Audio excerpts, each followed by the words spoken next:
All right, welcome to another tutorial in my digital sketching series. This week we are covering dinosaurs, well, specifically dinosaur bones. I picked this just because at this point in my class we're getting into drawing creatures and stuff like that. So I thought no other better way than to study sort of large creatures like dinosaurs. All right, this video is sped up, so it's going to be I think a total of about 47 minutes. It's sped up about 400%, I believe. Yeah. And what I'm doing is I'm starting the document, or at least before I start sketching, I'm just sort of picking like paper textures online. Like my favorite is like coffee stained kind of paper textures, and I'm setting that over my background and setting it to a soft light, sort of my go-to layer mode. I think it's one of those things with sketching digitally. Things can get really computery and cheesy really fast. So I think just having like some tooth or some paper texture as a base and drawing over that just helps kind of get you into sort of a faux sketchbook mode or whatnot. I mean, it's fake and it's still digital, but it kind of adds for a lot of happy accidents as the process goes through. So, and here we go. We're just gonna starting off, starting with the head, blocking that in, kind of finding the silhouette of that mass. So a lot of this stuff I tried to quickly build the relationship between the rib cage and the skull. Those, like, how big is that torso in relationship to the skull, the cranium, and the upper jaw, those kind of, that relationship. And on, the hip bones are just as important, but I think usually most of the time, at least on creatures like this, the hip bones are so small. So it's really that rib cage, especially from these angles, at least the one I'm picking here. A lot of this stuff is like, I'm no expert. I don't know, much about what I'm, I know it's like a fossil or it's been cast, in sort of different materials, but so I'm just kind of utilizing the human body as sort of like comparatively, like, okay, well, our hip bones do this. What am I seeing there that's kind of similar? That kind of idea. I think that's really a great way to look at this stuff, because it can be very complex or very overwhelming or confusing. So using your own body, or the human body is such a great reference. You can get up in front of a mirror and see like, oh, okay, my bone that's protruding out there, you kind of feel it, and you sort of look at where it is on the creature and sort of use that same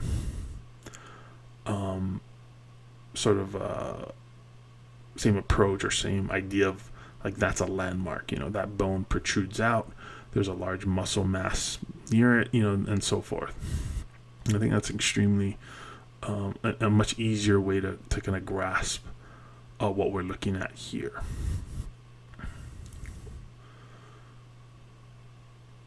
I think understanding a little bit about the parts will help you when it comes time to design your own creatures.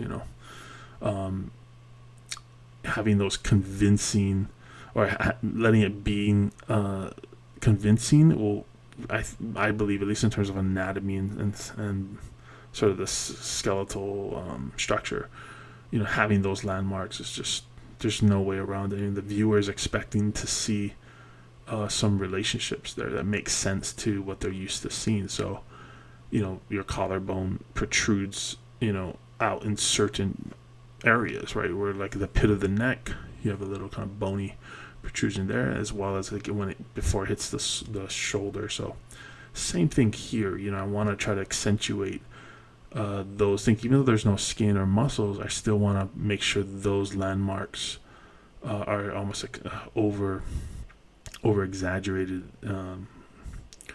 or at least I make them obvious that there is some kind of reference to that, to the idea that you know, this is a collarbone, or this is that part of that bone. And I'm drawing everything on one layer, at least for now, with the inking layer. In previous videos, you might have seen me sort of do an overlay, or like a, do sort of a sketch, a very loose sketch on the first layer, and then I'll take another layer and draw over that, sort of like tracing paper. But here I want to do it all in one layer. And I find this way is just better for me a lot of the times, because I feel like I'm carving into the line, or it's especially for just quick sketching, or even like storyboarding or character sketches or concept sketches and stuff like that. All those little imperfections and happy accidents just from erasing out and overdrawing, I think it's kind of cool, because if I use the other method, I tend to get rid of that underdrawing, and here it's sort of, I'm combining them all into one. I think also too, I believe drawing is redrawing. It's like painting is repainting. And so this is sort of like, you just redraw it again, draw it over, erase into it, redraw, that kind of thing. And you just build mileage that way, build muscle memory, and sort of keep that sword very sharp as far as sketching, drawing with form, having a dynamic line, or kind of moving, and letting sort of the Wacom pen, almost take a life of its own. It starts to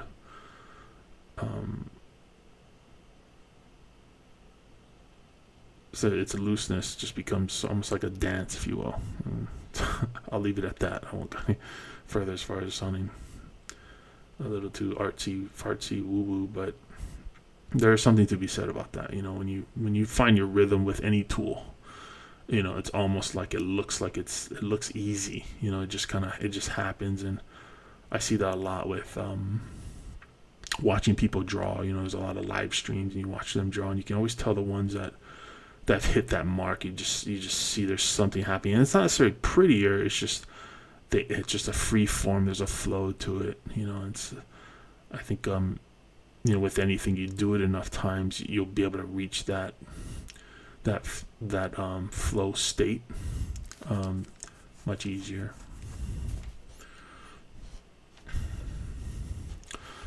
So I'm paying attention to trying to create definitive overlap. So the reference is showing me a photo where there's obviously things holding it up, and so this thing isn't just like mid stride and in some action posters. It's definitely weighted down and put together and things. So I'm foregoing all that and just pretending like this thing is actually walking. But it's because I am kind of sticking to what the reference is giving me, especially in parts where I don't know what's what. It starts to end up getting kind of stiff or whatever. But I still think it came up pretty cool. I had fun with this one just because of what was happening with the combined paper textures and the overall lighting. There's just so many happy accidents. There's just no way I would have planned for. There's just no way I could have foreseen that.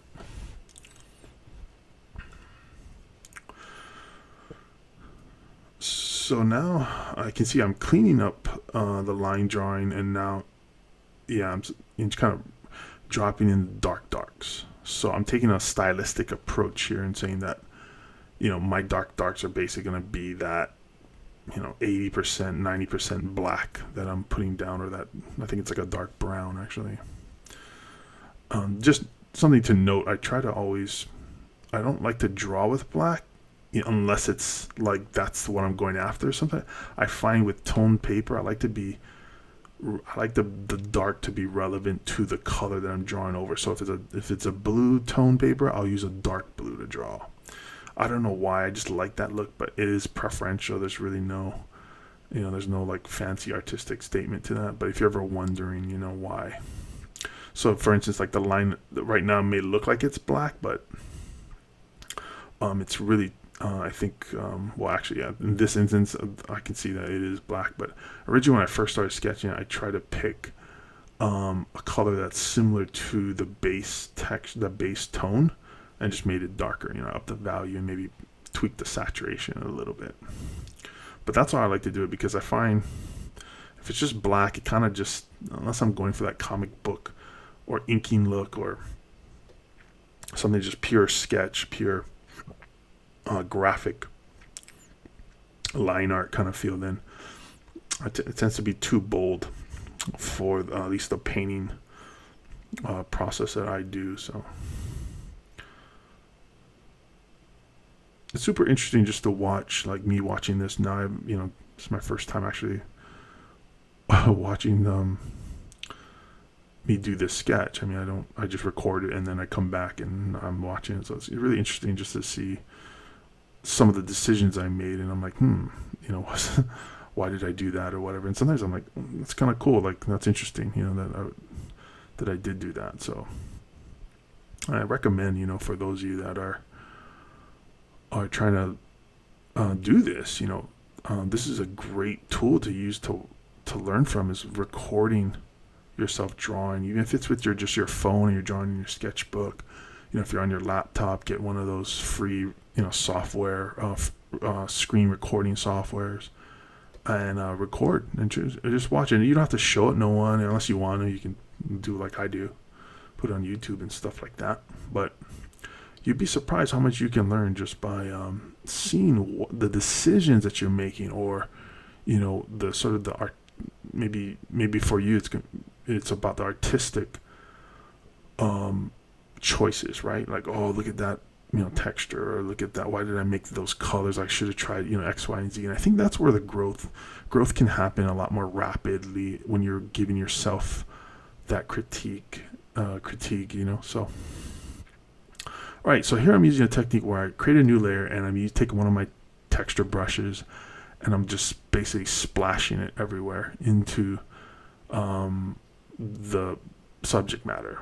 And the idea is that I want sort of another base texture that's going to sort of give something, because it is bone.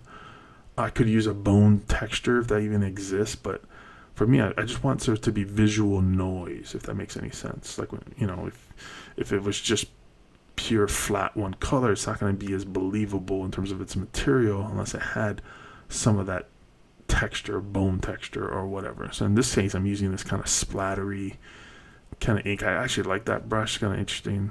It's fun to use because it does this weird like dual brush effect, and it's one of a kind. It's one of those brushes where like I never really dissected what's really happening, but I guess I could, but I just love the way it is, and I just left it. I think I got it from a friend or something. So now I splashed in all that texture, and now just putting in a shadow side. So all the cast shadows, the shadow side, everything, all that.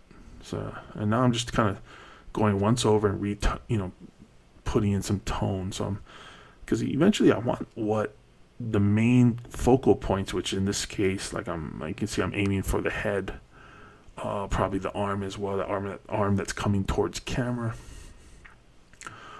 Those are the I imagine the focal points I'm going after, but mainly it's going to be the head. It's just easy, standard issue. Everyone's got to make the head shine. In this case, literally, right? So by toning everything behind it, now when I lighten it, now it starts to come forward.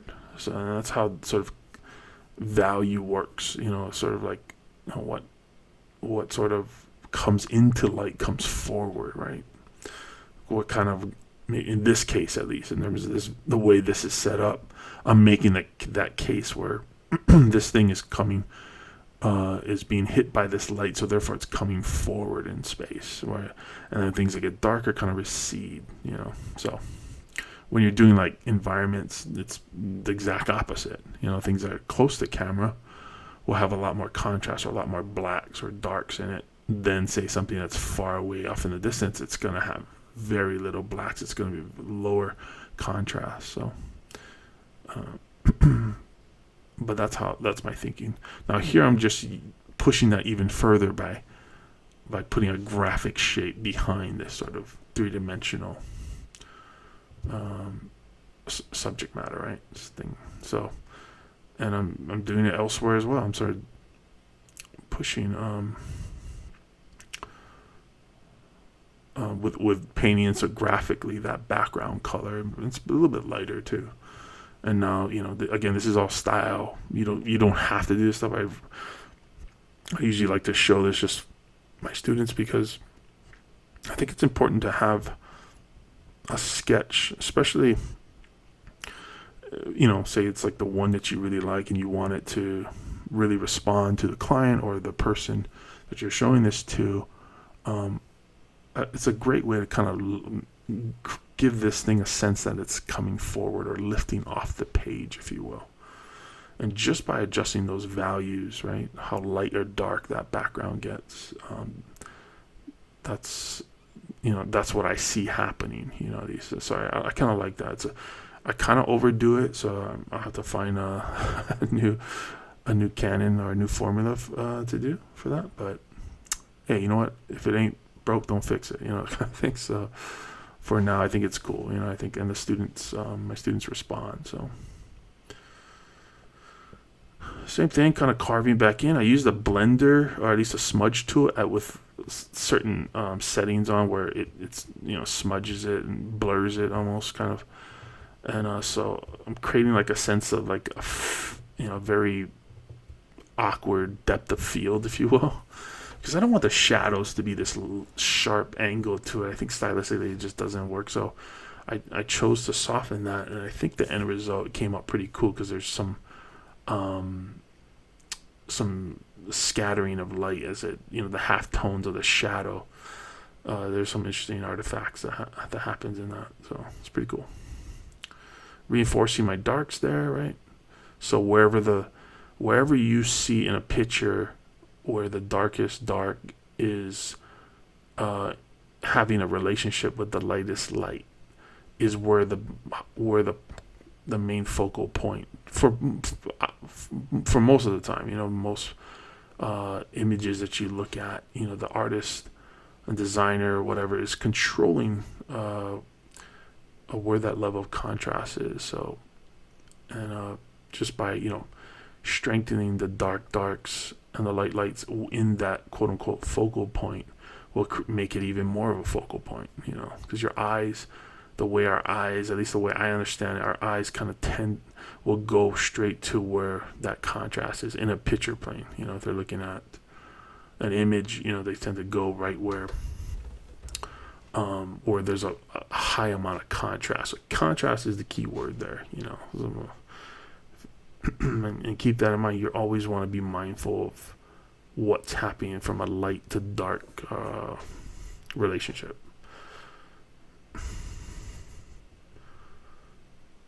I ended up making that like an ear, and just because in the photograph, I just don't know what the hell that is. Why it's like that, but it's just funny. And this one, I think it took me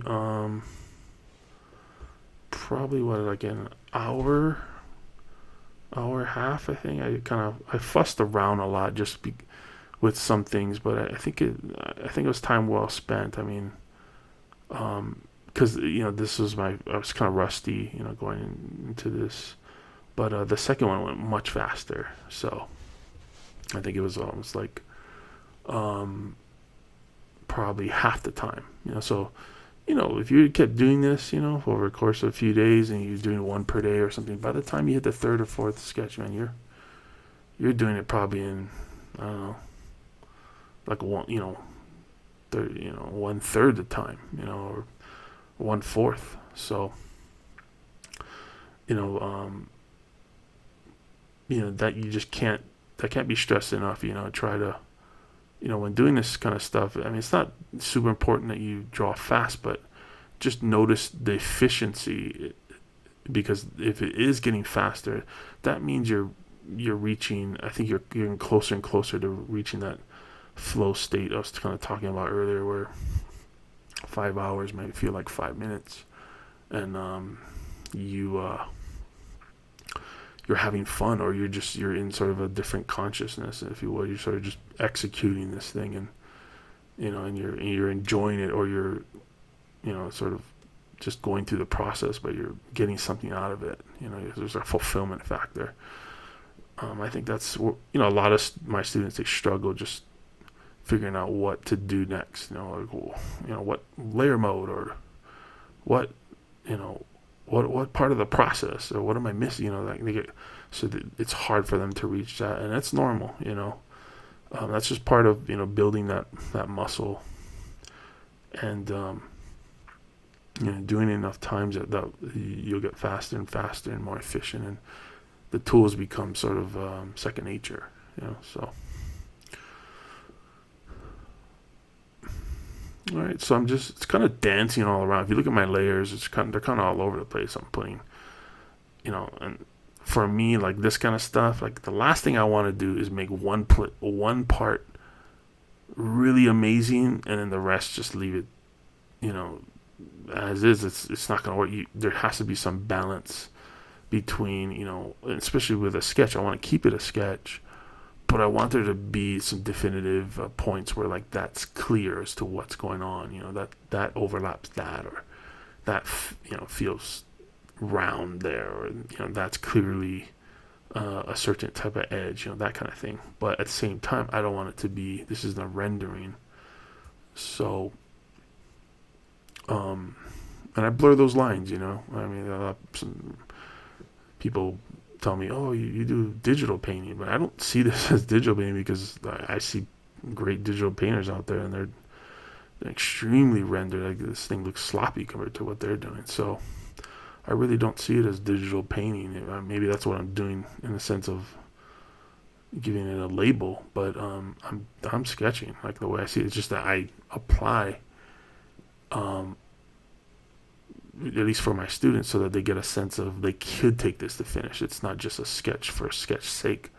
It has a potential. I think that's what makes a good sketch. A sketch is that it's sort of the ember of something bigger and better and more awesome. So, I like to show that you could take it farther. You could take it to finish, and it's not just some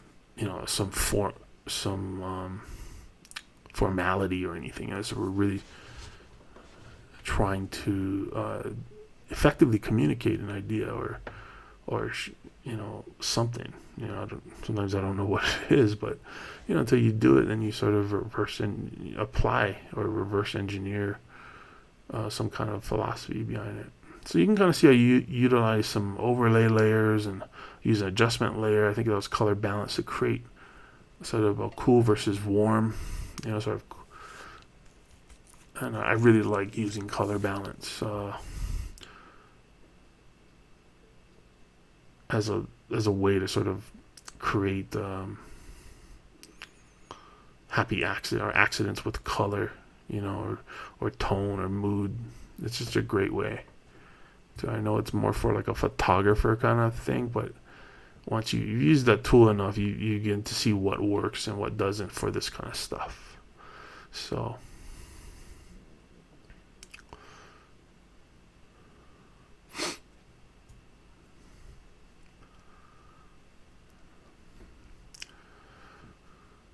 And I felt like at the end of this sketch, I liked it, but it definitely had some things I feel like I should go back, and just my own self, I should go back in and fix that, that shoulder blade. It looks just it's too almost cartoony, or too round. Like, I almost want to make it, like, force it into, because if you look at the photo, it is pretty round, and it just, I don't know, just looks silly. So, but it's okay. It's a sketch. I thought it came out pretty, even with that, it still came out pretty cool. I'm proud of it. It's kind of cool. It's fun.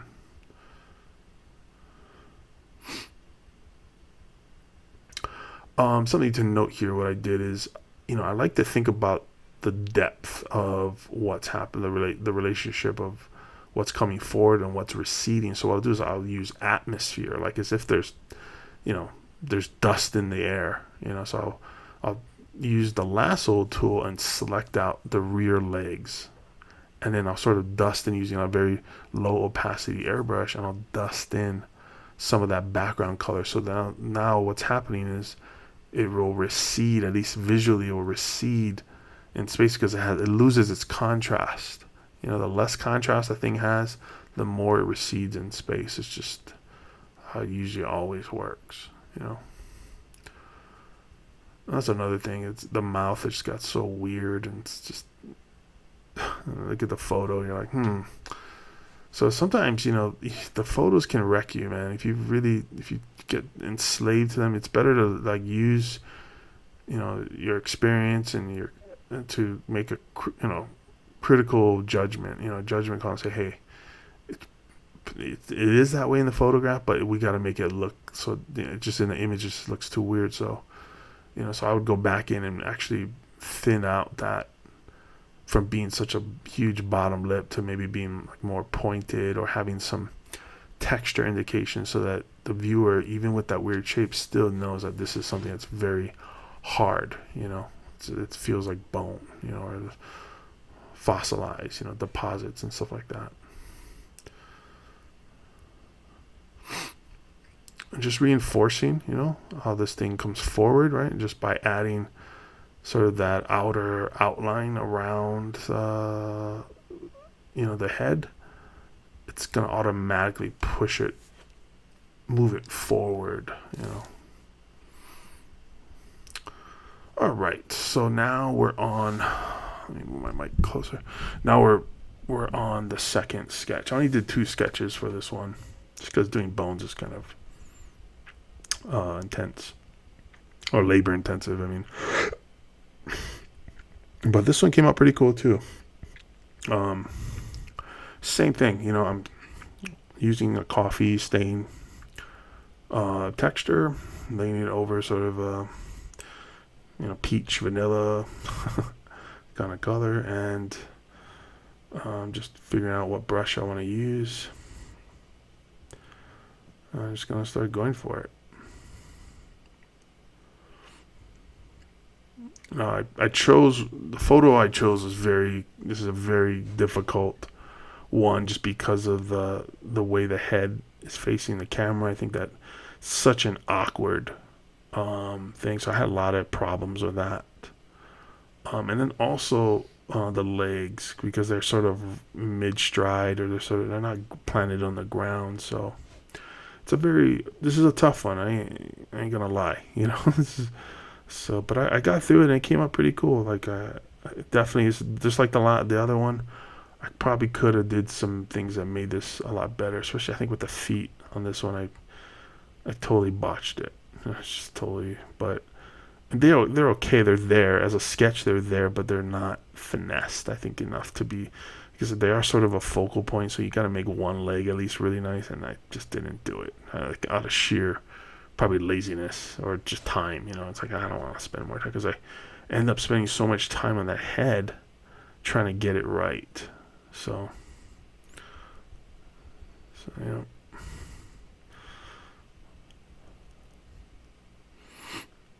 For me, it's like I want these sketches to feel like, I took them a little bit further than, say, like what my students or you guys are expecting, but I still want to retain it as being a sketch. So I think that's just really important. I mean, I mean, when I get to teaching digital painting or illustration or other stuff, then it's it's all about the finish. But for these videos, it's really about retaining that. I think that's extremely important. In the real professional world, at least the one I'm in, sketches and man, they help the dialogue or the production or people to get the conversation going. So there's just certain things that I notice work and some just don't. So same thing here. I'm gonna be drawing all the linear details, all the lines, all on one layer, so carving into different parts and all that.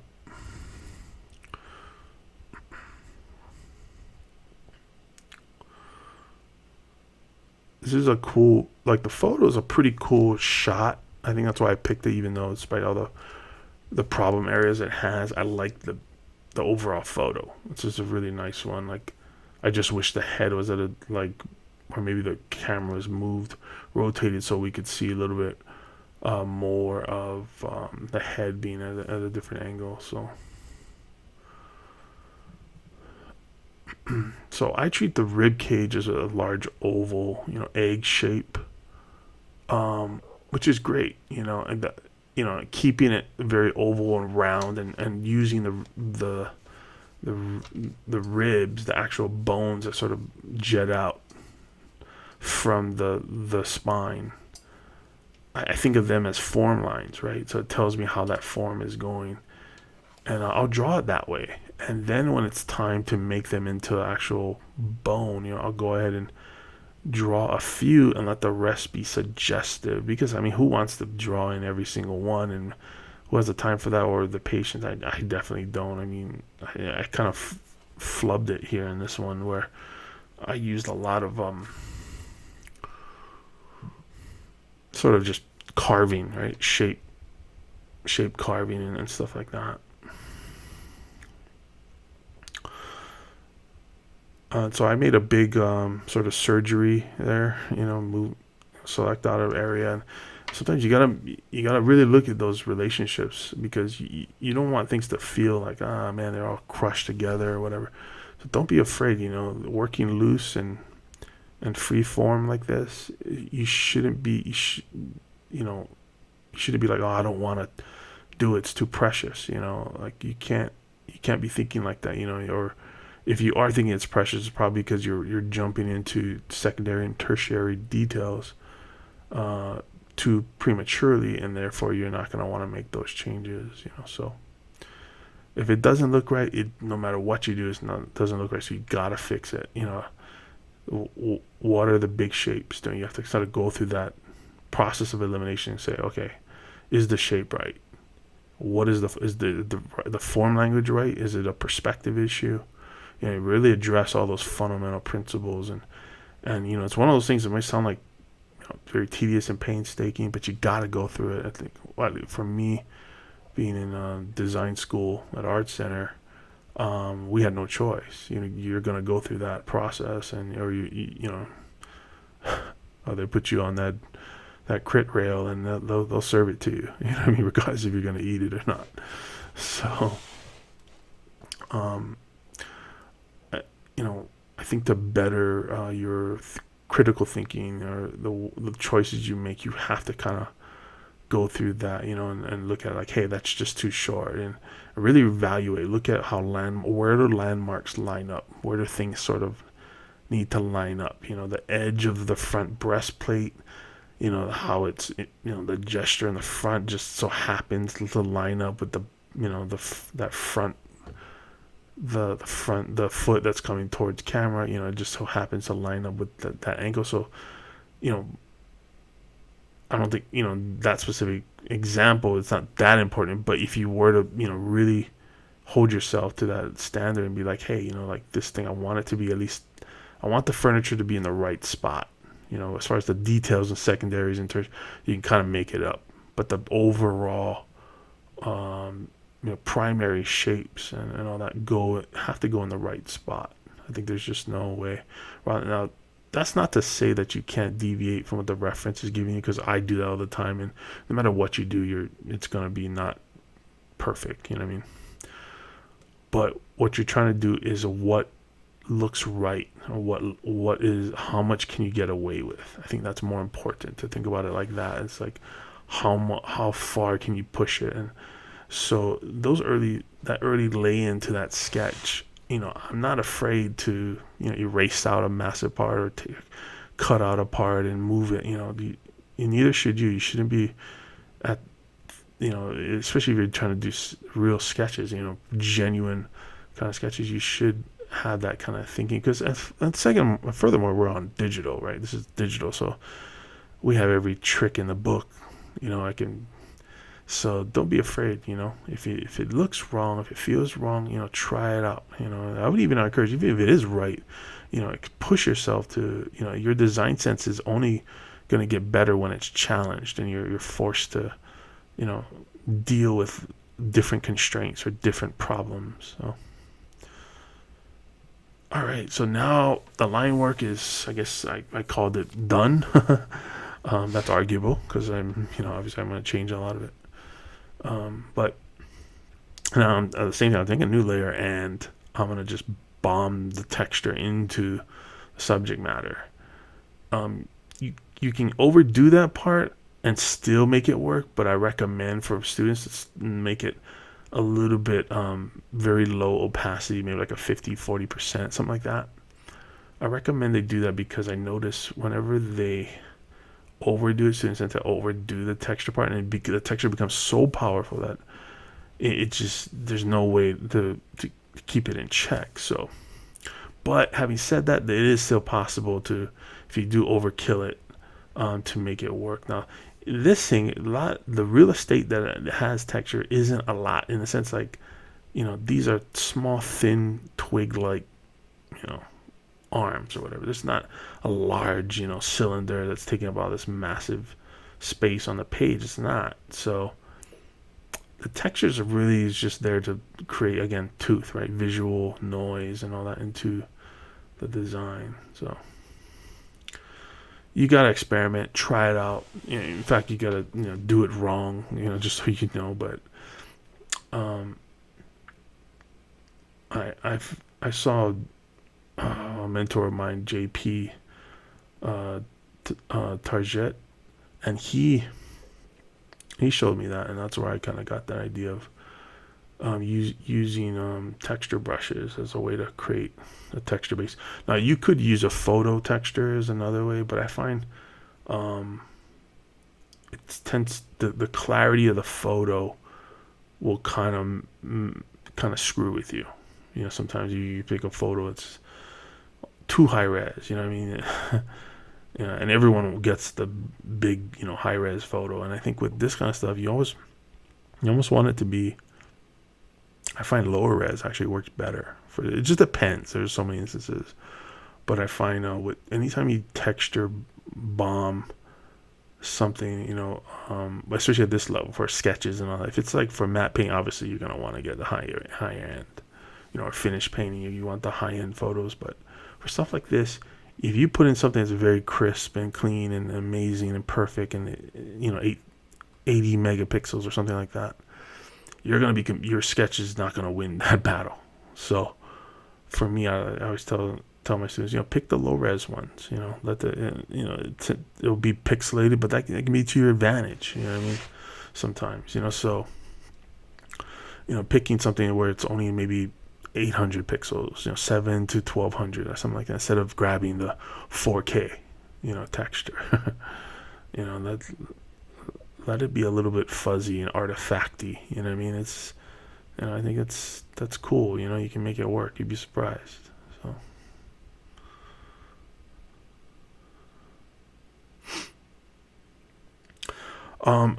same thing here. I'm just kind of give it a tone. I started to introduce some reflected light, which, it's like, it looks cool, but I was like, man, this is going to create more work. And I was like, I don't know if so I kind of half-assed it at this point. I'm like, I'm not sure. I didn't fully commit, but I eventually do. I remember doing the sketch. I'm like, I committed to it, but I just didn't, even now, think about it, like reflected light like that, where it's it's a complementary color. It's very contrasty in the sense, like, it's this blue. You gotta really make your forms just really sing before you lay that on. So I kind of did it prematurely, but I felt like it needed it, I think, at the time, because I didn't want to make it there was not a lot going on the shadow side. So I was like, man, there needs to be something. And so I'm kind of doing, at least at least for me, I feel like anytime you add an arbitrary reflected light, things can kind of get kind of cheesy. Like, well, where's that light coming from? Why? It's just, I think holding yourself to a discipline like that, I think is good. And making sure that everything is is logical in a sense. The viewer can see where that light's coming from, or it makes sense. But also too, there's something to be said. Just like, man, if it does it look good, it looks good. Okay, whatever. Just make it work. That kind of thing. So, and this is just a sketch, so it's like it's okay to break some rules. So here I'm just putting in that backing. So again, just by doing that, especially because of the value, it comes forward, right? That whole front, that whole mid area now starts to come forward, I would argue. So, and this is just me trying to be a little bit different than I usually do, because usually I just do one big rectangle, or just paint out the whole perimeter. But after a while it gets boring. Same thing over and over again. You just want to change it up. So.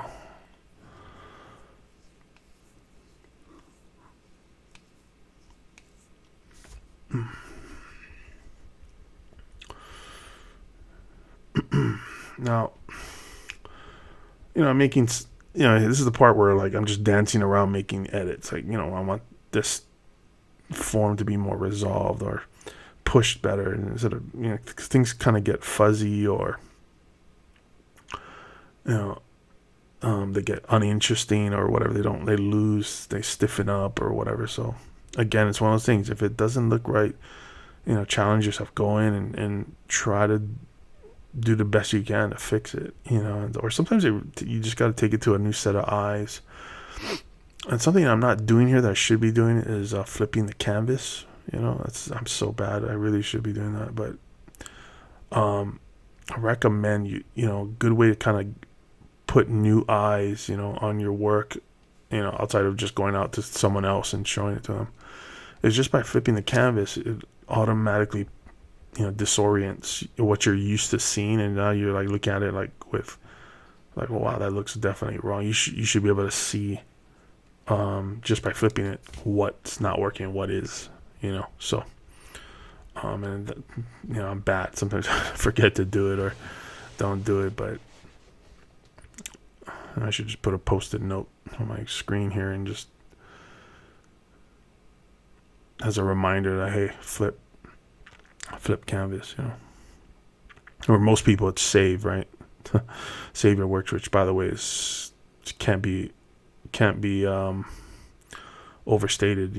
Please, save your work, because it's not a matter of if, it's a matter of when. And that day, there will be a day where you do something you're proud of, or you do all this work, and then the power goes out or something happens, so you want to build good habits now. You want to, so that when that day comes, it's no big deal. It's not even an issue. So I recommend saving your work. Even when you open up the document, save it. If it's a blank page, save it and give it a name, give it a generic name or whatever. Quick sketch painting, Friday painting or whatever. Just so that it's saved that way. When it's easier to save with the trigger finger, Command S, rather than having to think, oh yeah, I gotta save it, and think about it. I think it's just good to build the, plan for that reflex. So I'm using overlay layers to create some contrast.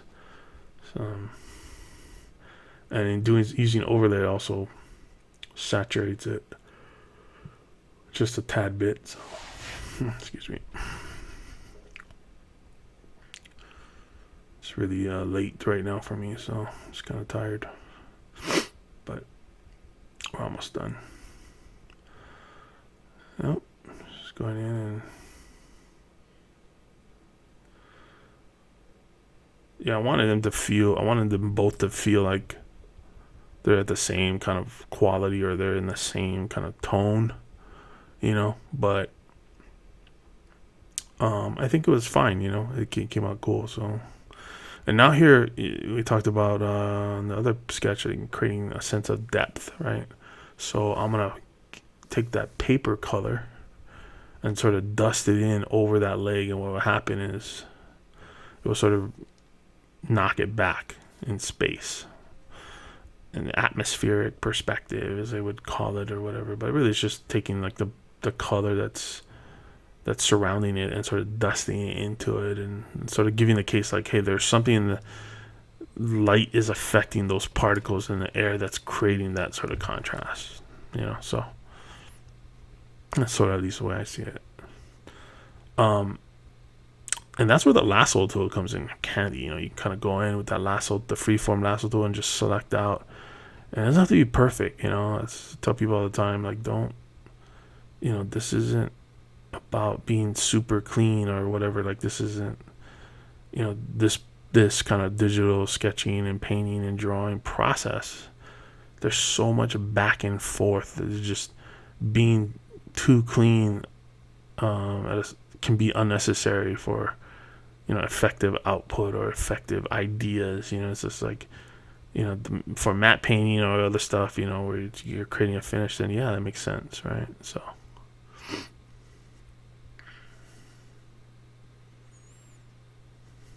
all right, I think that's it.